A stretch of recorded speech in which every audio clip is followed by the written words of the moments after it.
Power star fans కి పెద్ద shock కి తగిలింది. పవన్ కళ్యాణ్ ఓజీని రిజెక్ట్ చేసినట్టు మీడియాలో వార్తలు వస్తున్నాయి. మరి ఇంతకీ పవన్ కళ్యాణ్ ఓజీని ఎందుకు రిజెక్ట్ చేశారు అనేది ఇప్పుడు చూద్దాం. Power star Pawan Kalyan deputy CM అయ్యాక ఆయన ఫ్యాన్స్ చాలా రోజుల నుంచి సినిమాల్లో చూడాలి, కానీ ఆయన నటించిన సినిమాలేవి ఇంకా పూర్తిగా షూటింగ్ జరుపుకోలేదు. ఇక హరిహర వీరమల్లు సినిమా షూటింగ్ పూర్తవుతోంది.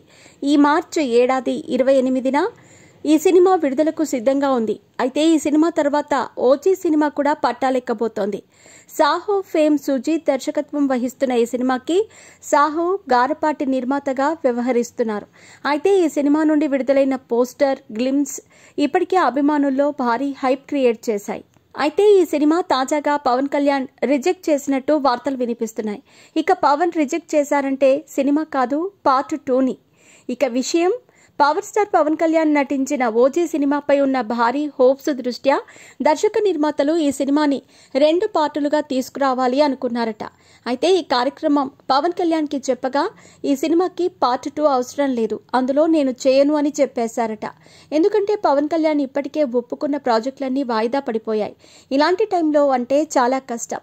ఓవైపు రాజకీయాల్లో, మరోవైపు సినిమాల్లో కొనసాగాలంటే కష్టమైన పని. అందుకే ఓజీ పార్ట్ 2ని రిజెక్ట్ చేశారట పవన్ కళ్యాణ్.